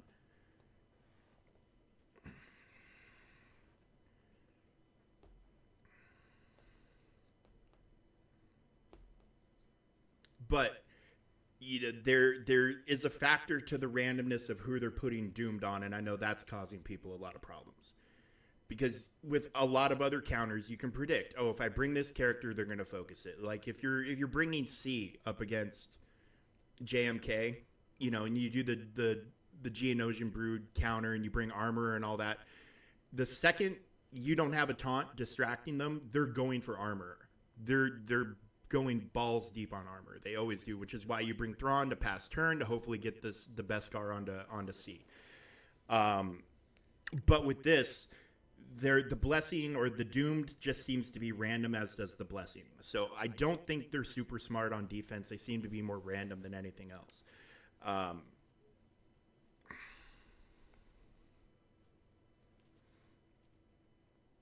So yeah, I mean, we've seen insane Krons before. I'm not sure why this one is so controversial, other than yes, it's including these massive boosted stats that aren't available on its others. But I think this has as much to do with the power of the team as this. This lets them hit really hard, yes, for sure. But this is what's keeping them alive. If they didn't have this stuff, they would not be nearly as good.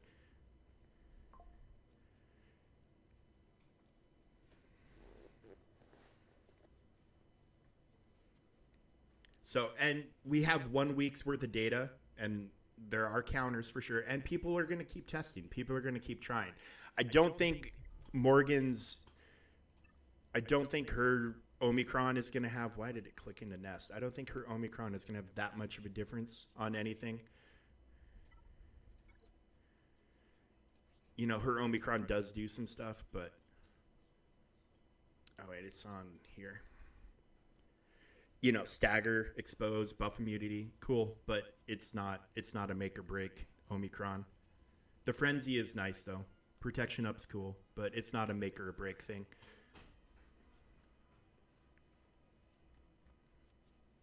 So I don't know. I don't agree with super powerful crons. I don't. I absolutely don't. I don't think crons should be as big of a deal they are, but and I wish CG would offer.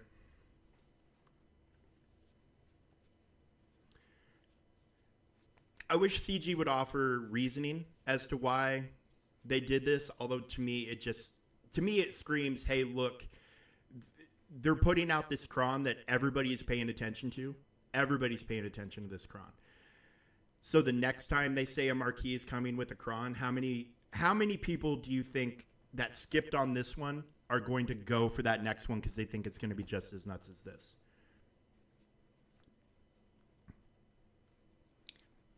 So yeah, it is a combination. The super offense on this lets them kill a lot quicker than they normally would be able to. This is what's keeping them alive through a lot of shit that maybe they wouldn't be able to live through.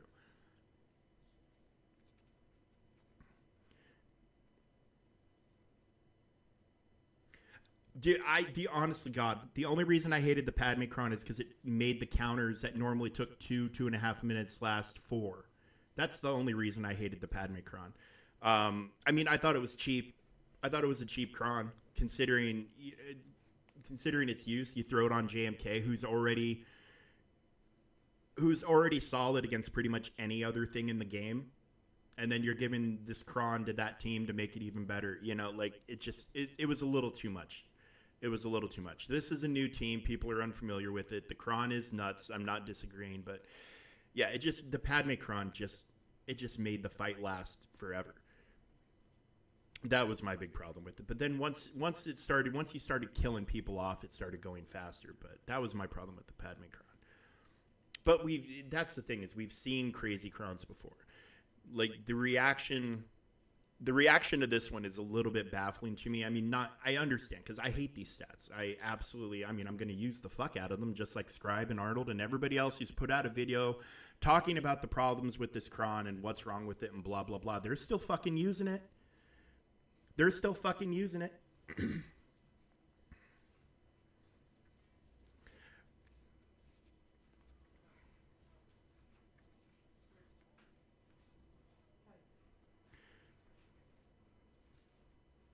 Well, I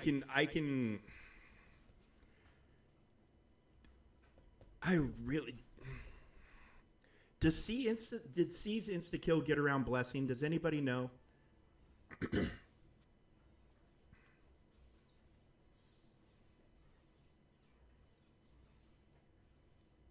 Well, sure. They're also calling this an elite marquee.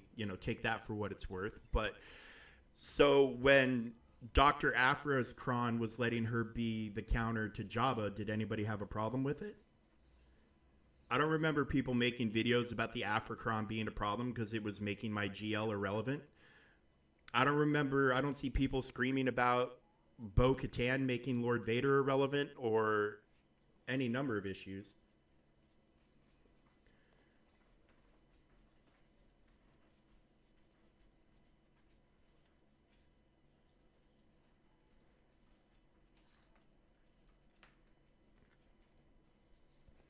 I I think we're splitting hairs over the manner of obtaining the issue. I mean, it's a non-GL,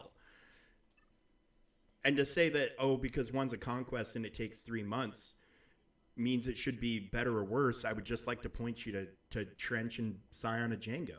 You know, GLs are supposed to be, in CG's words, the ultimate pinnacle of power in the game. Okay, well, in that case, shouldn't it take a GL to take down a GL? We don't have any problems with other non-GL counters and other non-GL teams being a pain in the ass.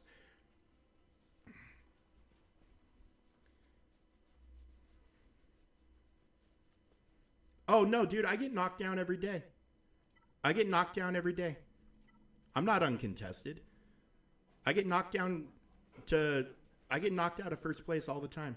I have to take first place back every day. I'm losing to this. This guy's taking me down with this team.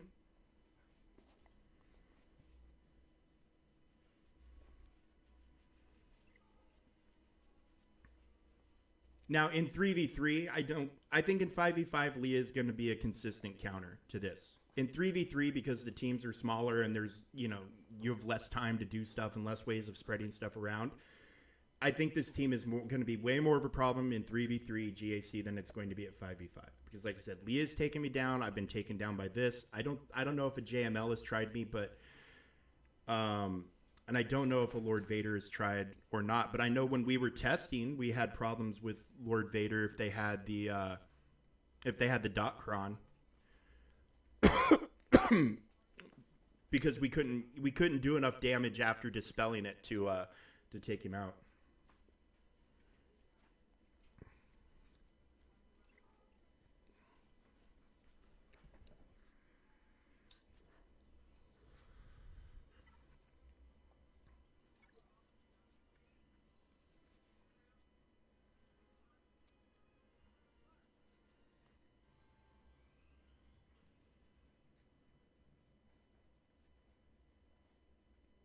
It's an elite marquee, though. Whatever that fucking means.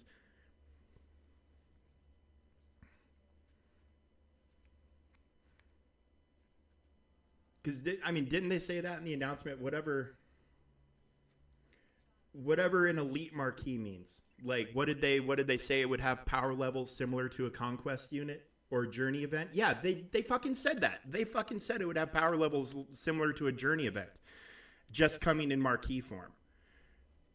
So they put that disclaimer out there before the character was released, right? In the kit reveal. So we should have expected, we're looking at it like it's the same level of marquee as Night Trooper, when it's not, when CG clearly said it wasn't. And I don't know why. Maybe they should have released it as a journey. Maybe they should have done kind of similar to what they did with the Inquisitors, where they had all the supporting Inquisitors come out, and then you had to do the journey for Grand Inquisitor, and then you had to do territory battle for Reva. I don't know. I'm not defending how CG does anything. Nobody has control over what CG does except for CG. Nobody knows. Even Arnold was like, "What the hell does elite marquee mean?" Like, oh, it's a similar power to a journey guide character. Okay, but what does it actually mean? Like, what does it actually entail? Nobody knows. They're vague on purpose. It's insanely vague, and it's done intentionally, But they did put that disclaimer out there. It's an elite marquee that'll have power levels more on par with the journey guide. So, if they did... Okay, so they said today in the Q&A for Shin Hati, Baylan is going to have a bespoke datacron. That's how they described it. That's their words. A bespoke datacron with his journey event. So I assume when you get him unlocked, it'll come with the datacron. Shin is not getting one. Shin is not getting the datacron. So if they had done Great Mothers in the way they're doing Baylan, where you had to gather characters, do an event to unlock them, and it came with this datacron, would there be a problem? Yeah, honest to God,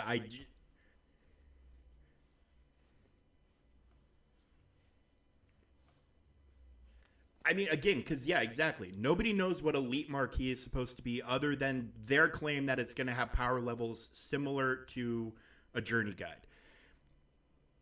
But if the Great Mother's thing, if the Kron was obtained through a journey, would people have as many problems with it? Even if it came with the plus arrow stats?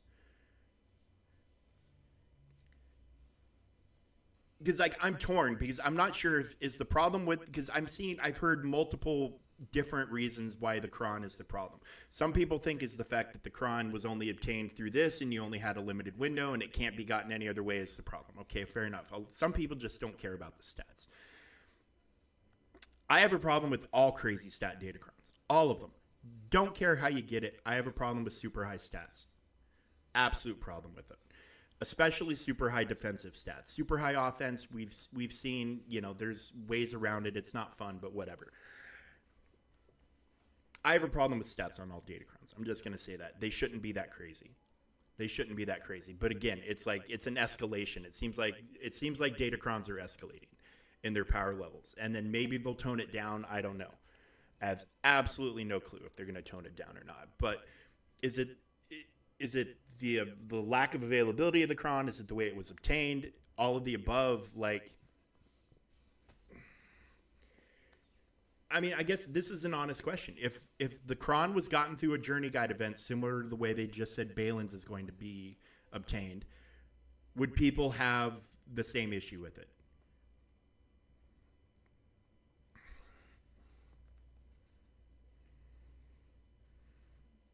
Oh, you're not wrong. I don't disagree. This Kron is absolutely bonkers. And everybody who has it and has made videos about it has said the Kron is absolutely bonkers. But again, they've all said it's bonkers. They're all still fucking using it. We also didn't know what was going to be on the Kron until we obtained the Kron.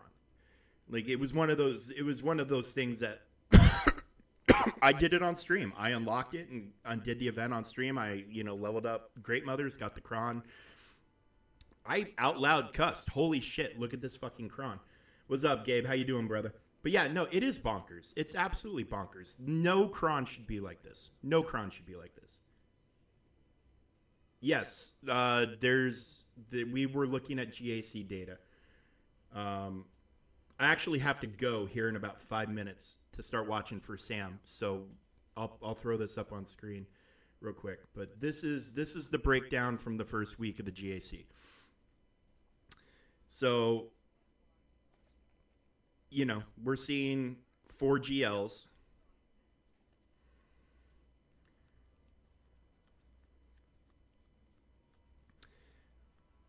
We're seeing 4 GLs one-shotting it. 100% win rate.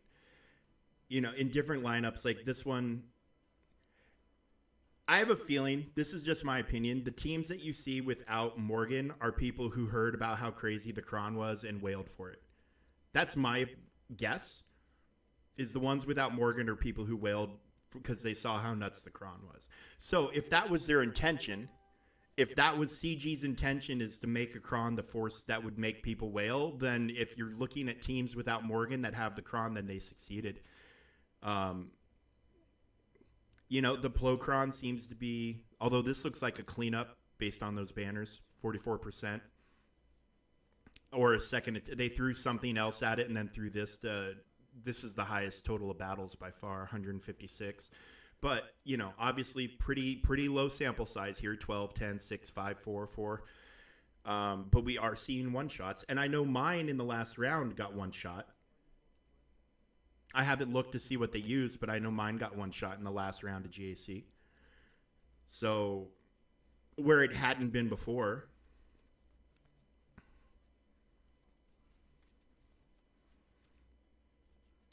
But I think right now, they're going to be more of a problem in 3v3 than they are in 5v5. I think in 5v5, we're going to see like Leia's taking them out pretty consistently. Although they do have a lot of call-outs against light side, but I'm curious if C's insta-kill works on the blessed target.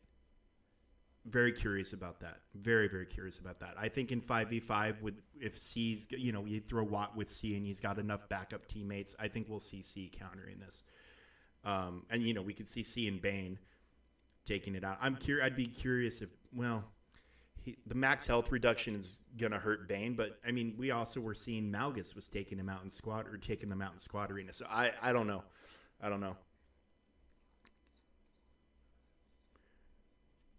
So these are cleanups probably. When we're down here in the 40s, we're looking at cleanups. Up here are ugly one-shots, probably more than likely, but I mean, it's not clean. It looks like they're losing the whole team and just getting down to SLKR. If he ramps up enough, he can take them down. Which is what I watched. Arnold did a video about it the other day, showing off the counters. And the trio seems to have a possibility of at least setting up a 2-shot. Because, if you get rid of Great Mothers or get rid of Morgan, the team falls apart. So I think we'll see more counters after the next week. This is based off of 2,182 fights. So whether or not all of these have the Kron or not, I don't know. What was this? A Rogue One? 50%? So these are 3 shots. This is the 3rd attempt fights right here. down here when we're looking at 20 and 30 banners. These are the third. They got their whatever their second attempt was, got rid of a character, and they were able to clean it up. But here 60% seen 5 times. C Watt and set. I don't disagree with anybody. The Kron is a problem. The Kron is insanely too powerful. I have a problem with any Kron that is this freaking powerful. I really do. I have a huge problem with Krons that are this powerful.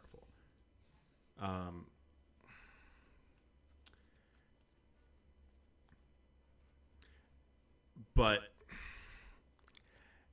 you know, I don't know. I don't know what the solution is. And I don't see CG slowing down and stopping either. I don't see them toning back the Krons. I see this as an escalation, and maybe it's an experiment.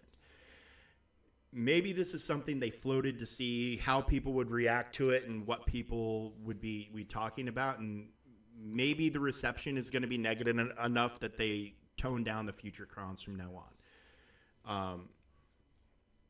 Because, yeah, the Padawan Obi-Wan Kron was nuts, but it wasn't on this level. Not even close. And the Night Trooper Kron wasn't even remotely related to this. So, I mean, I don't know. I don't know.